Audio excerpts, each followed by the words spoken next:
Olá, bom dia. Vamos dar início hoje ao estudo do livro A Coragem de Ser Imperfeito.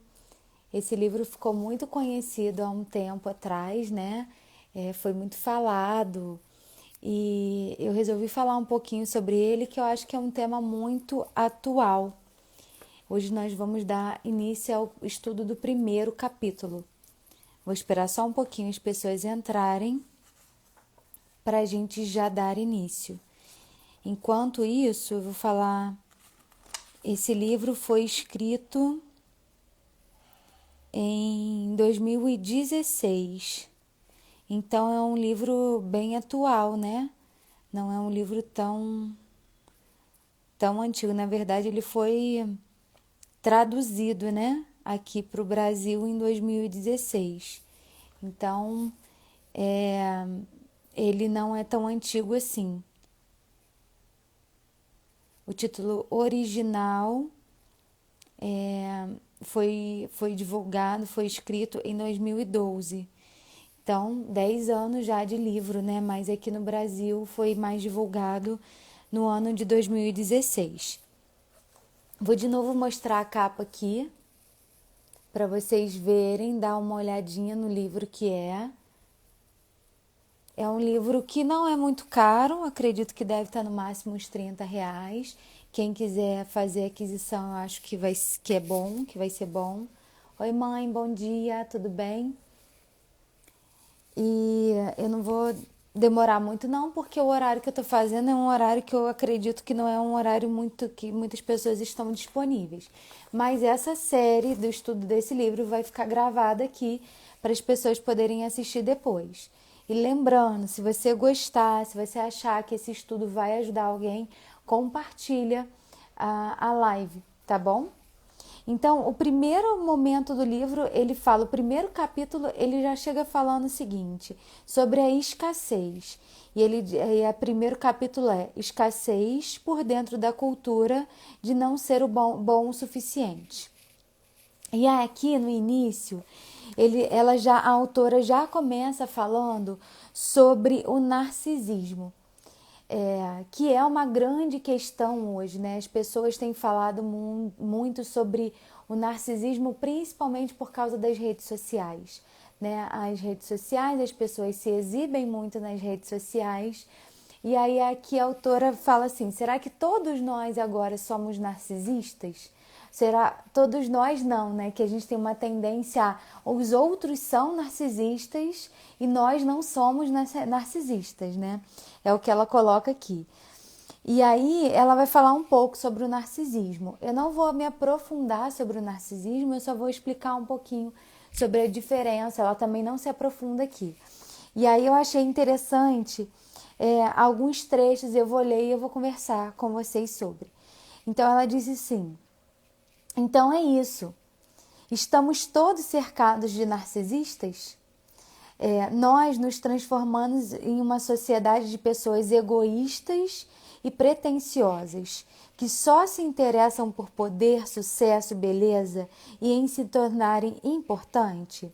Será que todos estamos com um ego tão inflado que acreditamos ser superiores, mesmo quando não estamos contribuindo com nada relevante, nem produzindo algo de valor?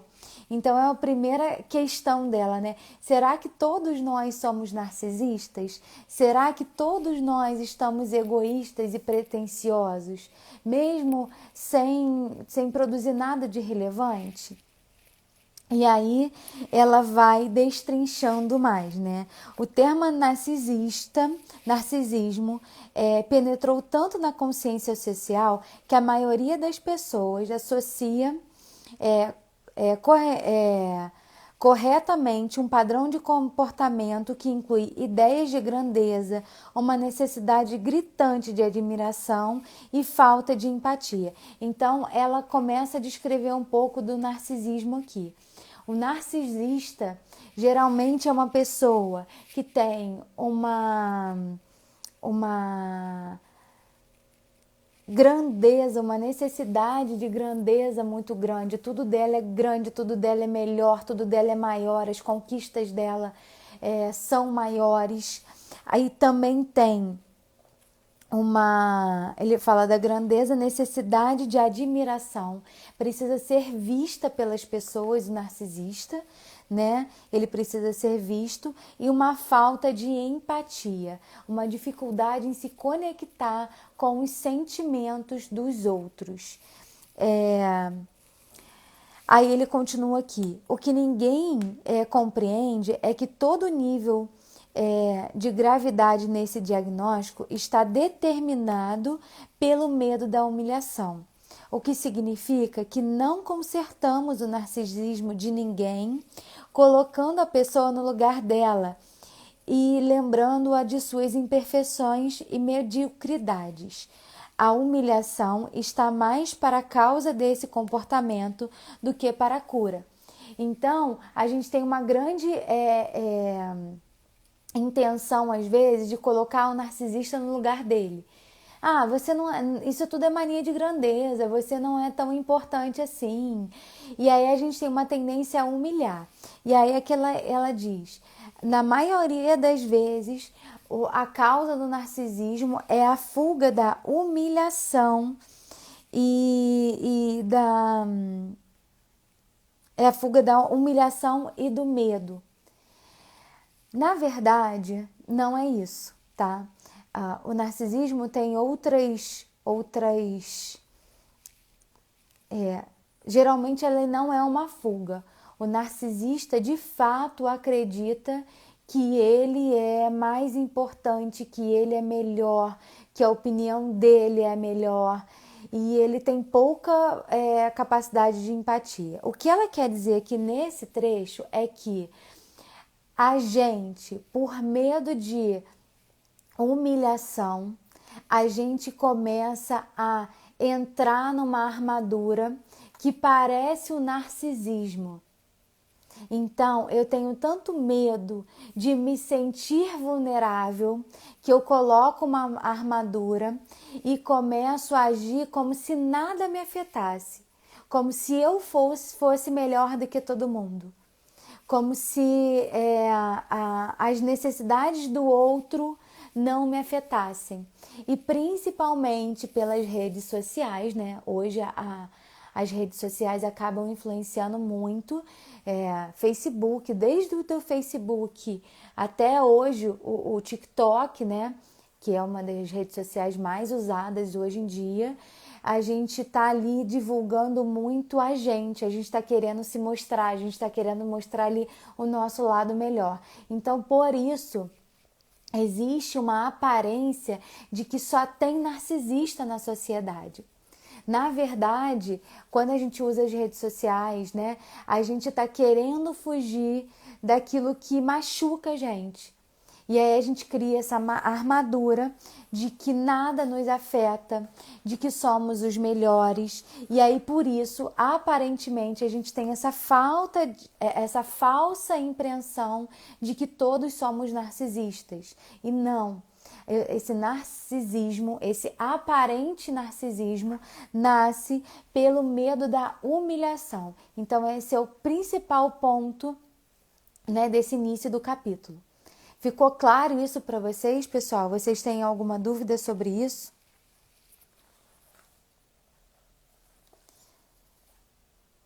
Enquanto vocês não colocam aí, eu vou lendo, tá? Lembra que vocês dúvida, qualquer coisa, é só colocar aqui que a gente vai conversando.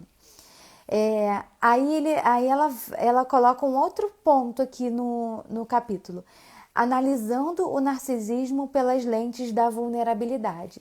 Aí que ela entra nisso que eu já mencionei para vocês. Então ele diz assim: o medo da vergonha impede as pessoas de procurarem ajuda. O medo da vergonha, o medo da humilhação faz com que as pessoas se escondam dentro dessa armadura de perfeição. Aí ele diz assim: precisamos compreender as tendências e influências comportamentais, mas considero mais proveitoso e até mais transformador, em muitos casos, examinar os modelos de comportamento pelas lentes da vulnerabilidade.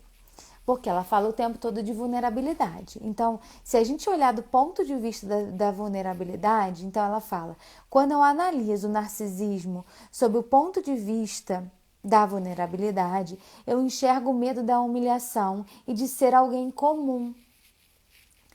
Até porque hoje, na nossa sociedade, é muito cobrado, né, que a gente seja diferente, né? Que a gente tenha um diferencial. Eu não posso ser comum, eu tenho que ser alguém que vai revolucionar alguma coisa, né? E aí, com o uso da internet, isso ficou cada vez mais forte, né, gente? Mais evidente. Identifico o receio de nunca se sentir bom o bastante para ser notado, amado, aceito ou para prosseguir um objetivo. Algumas vezes, o simples ato de humanizar problemas lança uma luz importante sobre eles. Luz que muitas vezes se apaga no minuto em que o rótulo estigmatizante lhes é lançado. Então, quando a gente rotula essas pessoas com um olhar de narcisista, a gente não consegue entender o que está por detrás dessas pessoas. Lembrando que o narcisismo clássico não é esse falso narcisismo que a gente tem visto como evidência nas redes sociais, tá? Então, é muito importante que a gente saiba diferenciar.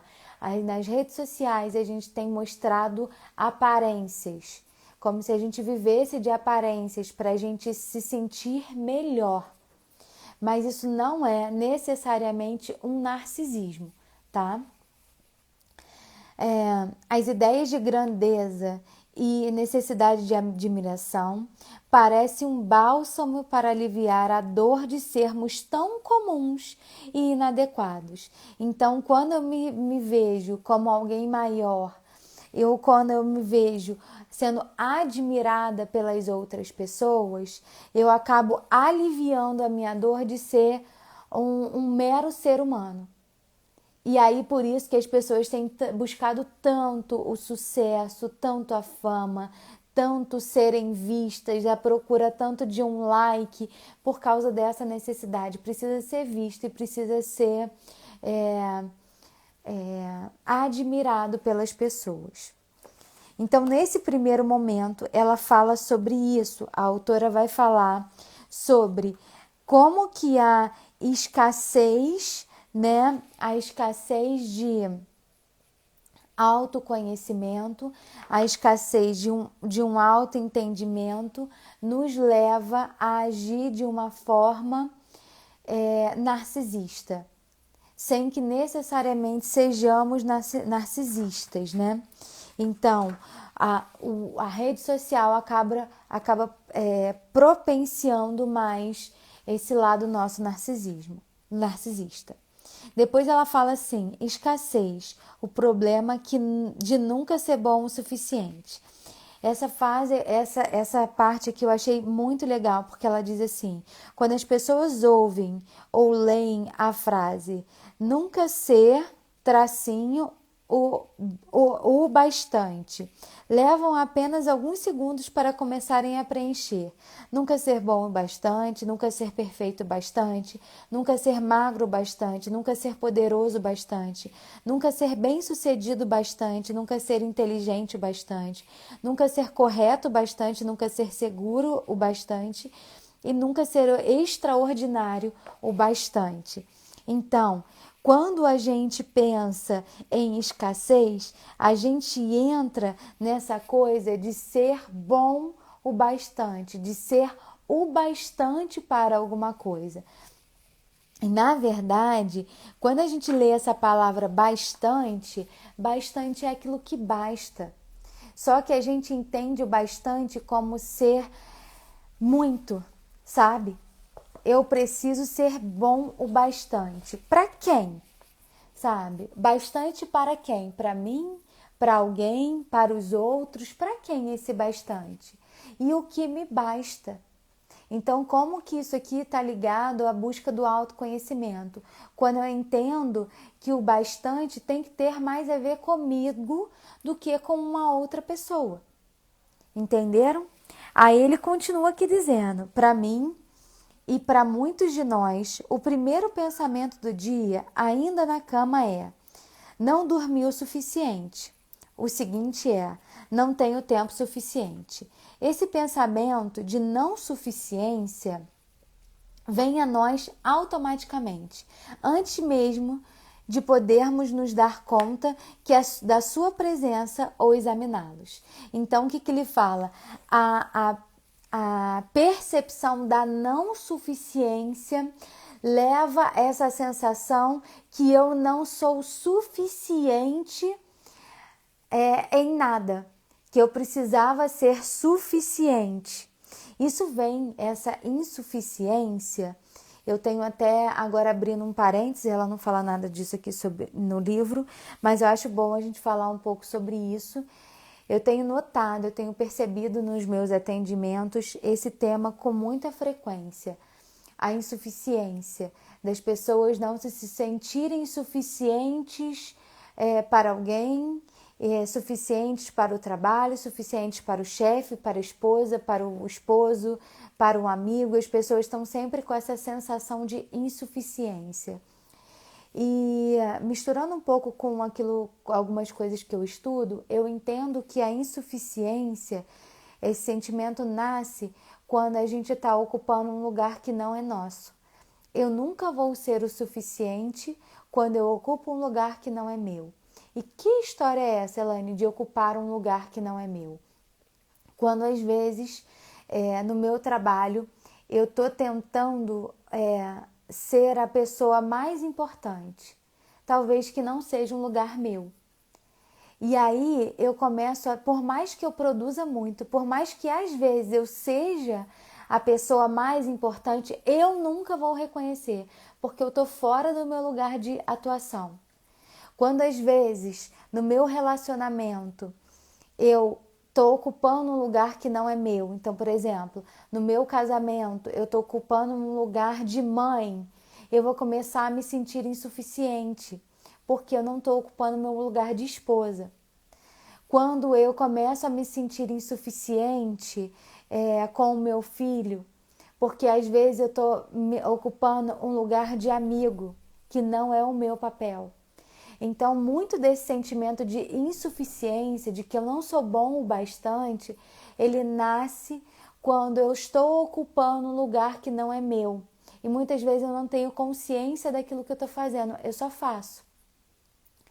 Às vezes as pessoas me solicitam isso, né? Então, por exemplo, um filho tem uma tendência, às vezes, de querer ser o dono da casa, de querer controlar tudo, de querer que tudo funcione do jeito dele. Se eu não tiver cuidado, eu permito isso e saio do meu lugar. E aí, às vezes, assim, filho, o que você quer comer hoje de almoço?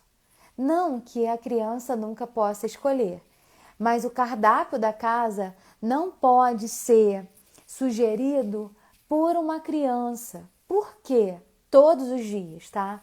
Eu digo isso todos os dias. Porque uma criança não tem a compreensão, um entendimento do que é uma alimentação, do que é de fato o alimento. A criança come porque gosta e não porque ela entende que aquele alimento vai dar algum nutriente para a necessidade vital dela. Então, muito dificilmente, se você perguntar a uma criança o que ela quer, ela vai pedir uma salada, ela vai pedir alguma coisa nutritiva. Ela sempre vai pedir uma besteira, porque ela ainda está muito ligada ao paladar, porque a fase oral, né? Então é o gosto. Ela está muito nesse padrão ainda da fase oral. E aí, quando uma criança passa a determinar o cardápio da casa, ela está fora do lugar dela e eu passo a sair do meu lugar, porque eu coloquei ela, eu permiti que ela entrasse nesse papel e automaticamente eu saio desse papel. E aí eu começo a ter uma sensação de insuficiência, de fracasso. tudo que acontece com meu filho, eu olho assim e falo, nossa, eu acho que eu tô falhando. Eu acho que eu não tô sendo uma boa mãe. Por quê? Porque eu não tô no meu papel. Com certeza eu vou sentir essa sensação de insuficiência.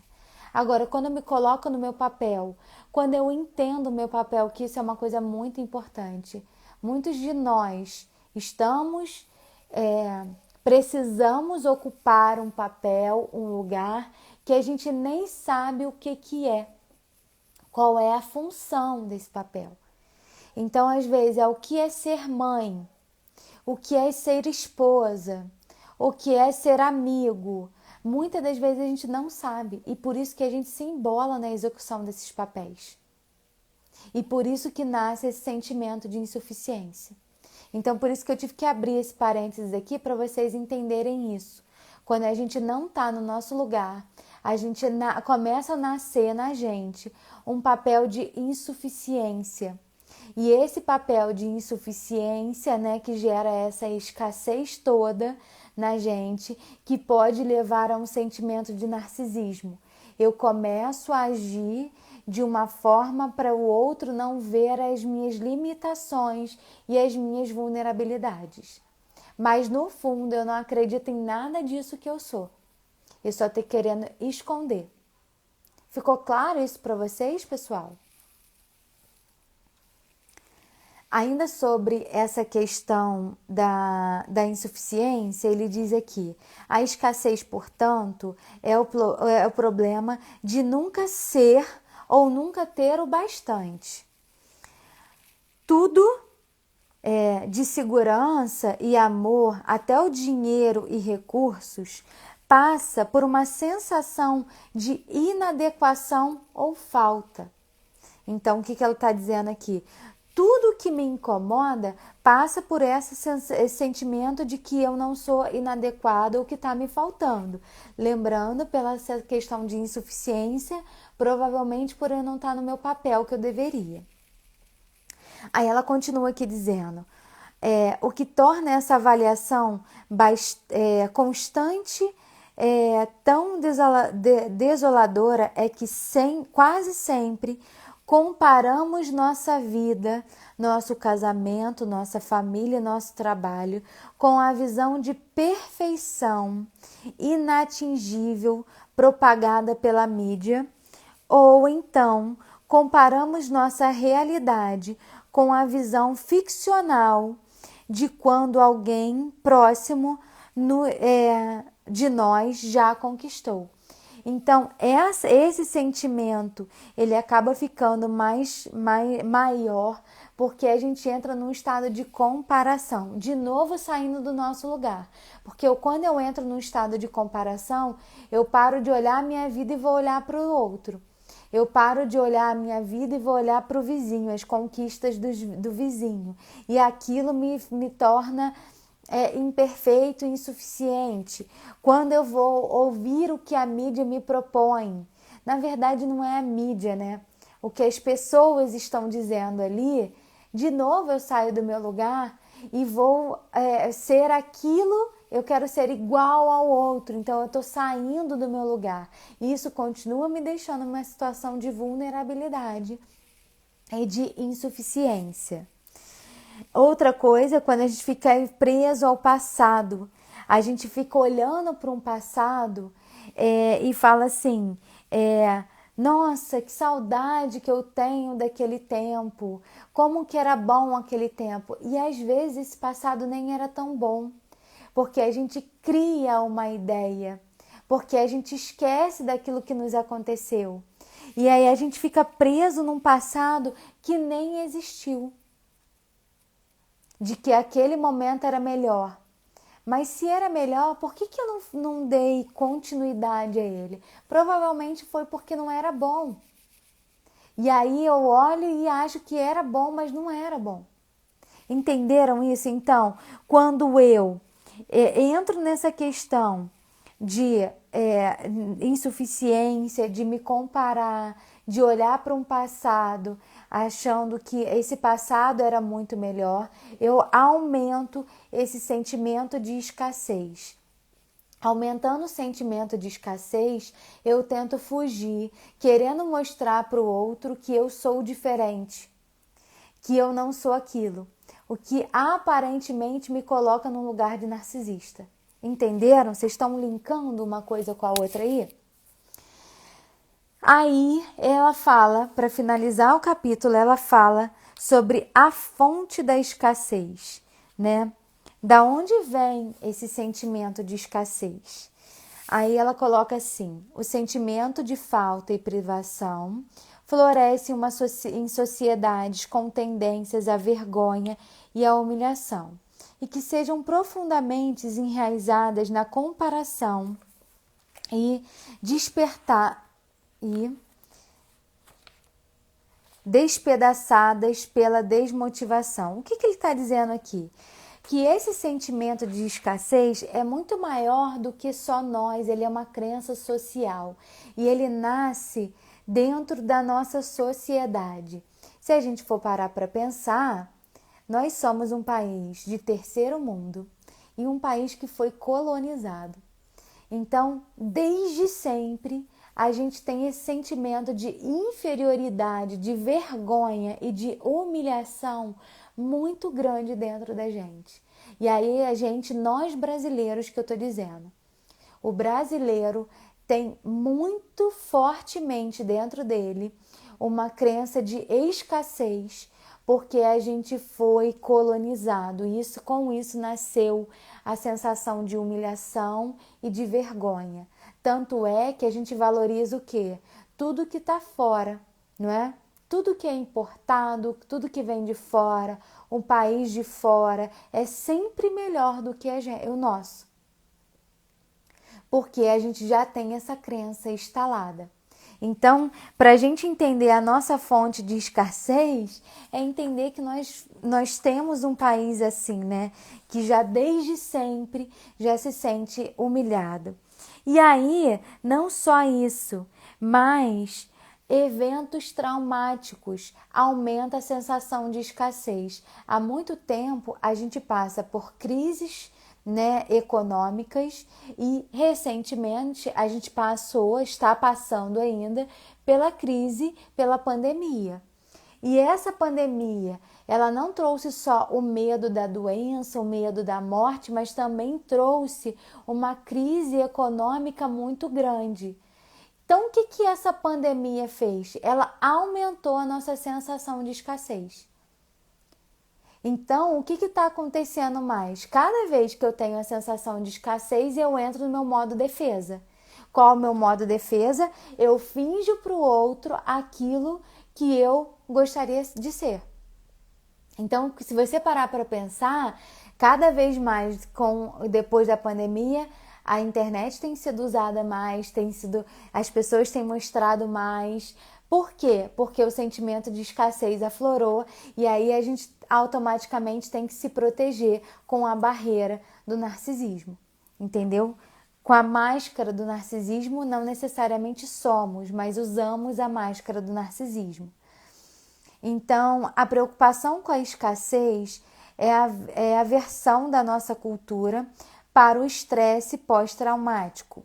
Ela surge depois que estivemos no limite de muito tempo e, em vez de nos unirmos para resolvermos os problemas, ficamos zangados ou assustados. Então, a gente às vezes passa por um problema por muito tempo e ao invés de a gente resolver aquele problema, a gente usa nossas máscaras de defesa e de proteção.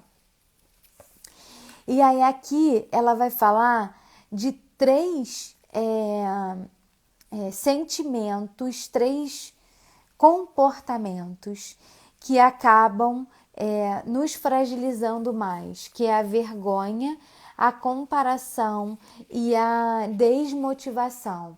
A vergonha é o medo do ridículo, né? A depreciação da gente mesmo, a culpa, né? Quando a gente começa a se culpar, vem uma vergonha. Quando o valor de alguém está ligado ao sucesso ou à improdutividade e obediência, humilhações, linguagens abusivas, favoritivismo, perfeccionismo. Então, a vergonha está ligada a todos esses aspectos. Quando a gente começa a se ridicularizar por alguma coisa. E a vergonha, ela é uma estratégia social e a humilhação para bloquear algum comportamento nosso. Então, por exemplo, quando a gente é pequenininho e aí a criança faz alguma coisa que não é socialmente aceita, a gente fala assim, vou contar para fulano. Por que eu quero contar para fulano? Porque eu tô querendo envergonhar, porque a criança vai se sentir envergonhada quando ela faz aquilo. E aí a gente começa a colocar a vergonha com muito poder na nossa vida. Isso é uma grande questão, a gente tem que tomar cuidado quando a gente pensa na vergonha. A gente precisa corrigir sem colocar numa vergonha social. É claro que a pessoa precisa entender que tudo que ela faz tem uma consequência e que ela escolhe estar nesse estado ou não. Mas a gente precisa tirar daquela pessoa a vergonha, a humilhação. Antigamente, o que se faziam com as pessoas? A pessoa que fazia alguma coisa errada era levada para uma praça pública e ali ela era apedrejada ou ela era degolada, né? Por quê? Alguém falava assim, o que essa pessoa fez é feio. Então ela vai sofrer as consequências aqui para ninguém fazer. Então, por isso que a gente foge muito dessa sensação de vergonha. Porque ela leva a uma punição. E a gente está sempre fugindo dessa sensação. Outro sentimento que fala que é a comparação. Quando eu saio de uma competição saudável, né, e entro numa disputa com o outro. Quando eu perco a minha criatividade para me tornar igual ao outro. Quando as pessoas começam a ter padrões, né, específicos de beleza, de talentos, para se tornarem cada vez mais iguais, né? Quando a gente quer ser reconhecida, ser valorizada num padrão, né? A comparação entra muito no nível de padronizar as coisas, tem que ser todo mundo igual. Enquanto a gente quiser essa igualdade, a gente vai estar no sofrimento, porque todos nós somos diferentes. E é aqui que entra a questão. Vamos parar de buscar uma igualdade, vamos reconhecer as diferenças que nos tornam seres individuais, né? Singulares. E tá ótimo. Eu tenho qualidades que o outro não tem, o outro tem as que eu não tenho, e isso torna o mundo muito diversificado e faz com que tenha mais possibilidades e mais recursos por causa disso. Um padrão só piora, eu acho, que o convívio social. Desmotivação. Então, quando às vezes a gente entra num medo tão grande das coisas que a gente começa a ter medo de correr risco, eu começo a me desmotivar. Eu começo a querer não fazer. E isso é uma coisa que acontece com muita frequência. As pessoas estão, por medo do fracasso, por medo da frustração, por medo de qualquer coisa, elas estão evitando ter ação. Então, elas estão cada dia se sentindo mais desmotivadas e com isso a gente tem um grande aumento de depressão no mundo, porque o medo paralisa. E esse medo paralisante está afetando todo mundo. Então, esse medo de correr risco acaba atrapalhando muito a gente. E o risco, ele existe a qualquer momento. Isso é muito importante. Eu corro risco desde o momento que eu abro o meu olho, que eu saio da cama. Estando na minha cama, eu corro risco de qualquer coisa. Estando vivo, eu corro risco. Isso é natural. O risco de morrer, o risco de alguma coisa, ele existe a todo momento. Só que se eu basear a minha vida no medo do risco, eu não vivo. Então, essa desmotivação, ela nasce pelo medo de correr risco. E a gente não precisa evitar correr risco. A gente precisa ter um equilíbrio e não se colocar em situações tão ruins, mas saber que o risco existe sempre. Aí ela continua aqui dizendo: o oposto da escassez é o suficiente, ou o que eu chamo de plenitude. Então, isso aqui é muito importante. Para a gente tentar curar a escassez, a gente tem que começar a ver não o excesso, porque o excesso também está no desequilíbrio. A gente precisa ter o equilíbrio, estar no equilíbrio. Então, escassez numa ponta, excesso na outra. O meio é o suficiente. Eu preciso aquilo que é o suficiente para que eu consiga algo. Eu preciso comer o suficiente para me alimentar. Eu preciso estudar o suficiente para entender. E eu preciso ter roupa o suficiente para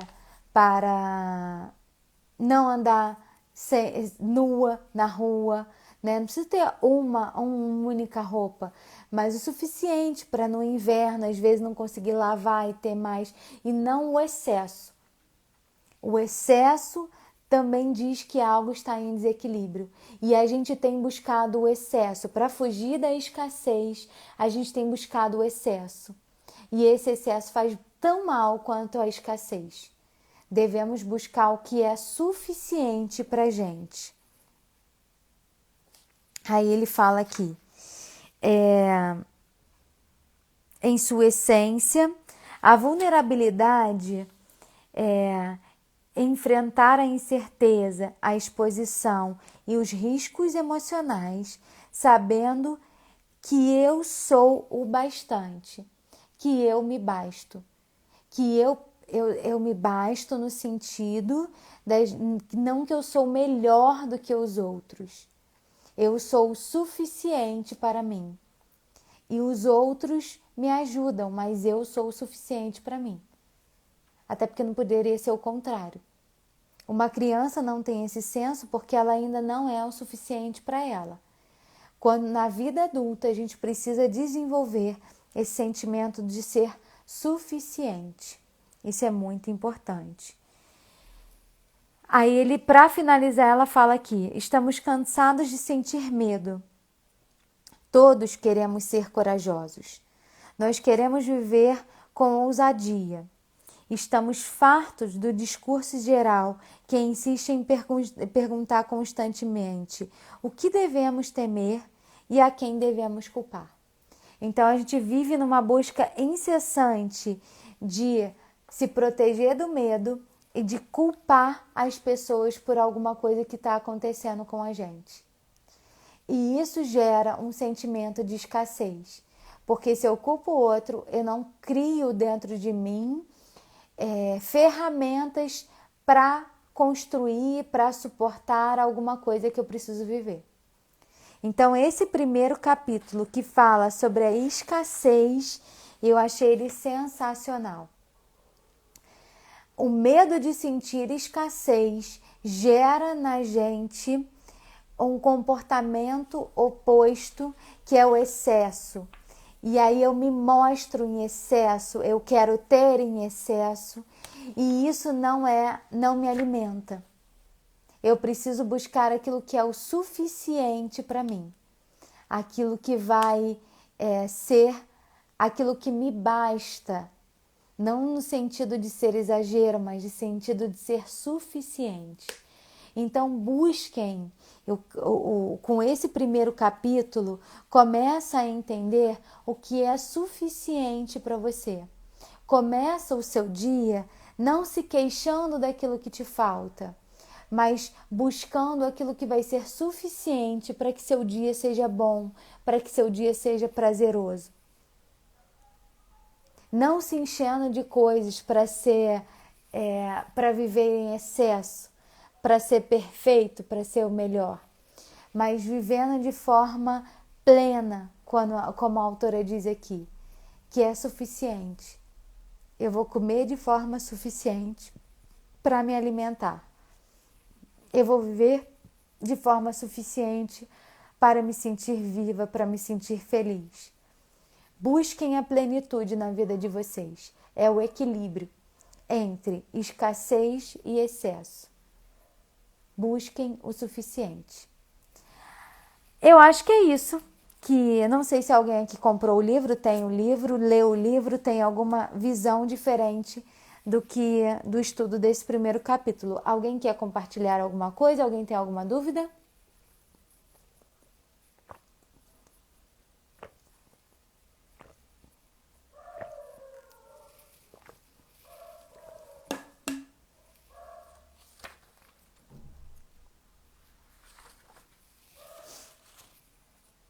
Vou dar um tempinho, que eu não sei se está com delay.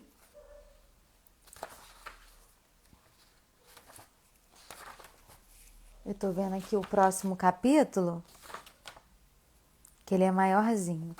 O próximo capítulo vai falar sobre derrubando os mitos da vulnerabilidade. Um capítulo bem interessante também. Vamos ter muito aprendizado nele. Bom, gente, é isso. Acho que ninguém tem dúvida. Se vocês assistirem esse vídeo depois, tiverem qualquer dúvida, depois de algum tempo tiverem qualquer dúvida também, podem me mandar mensagem para a gente compartilhar. Esse aqui é um estudo e eu acho que cada um enriquece um pouquinho a vida do outro com o seu conhecimento, com aquilo que tem para oferecer, tá? Obrigada, mãe, pelo carinho. Obrigada por todos que aqui entraram. E a gente nos vê, né, semana que vem, né, quarta-feira, 11 horas. Essa live vai ficar salva. E lembrando, quem puder, quem achar interessante, é só compartilhar. Tá bom, gente? Um beijo e até a próxima semana.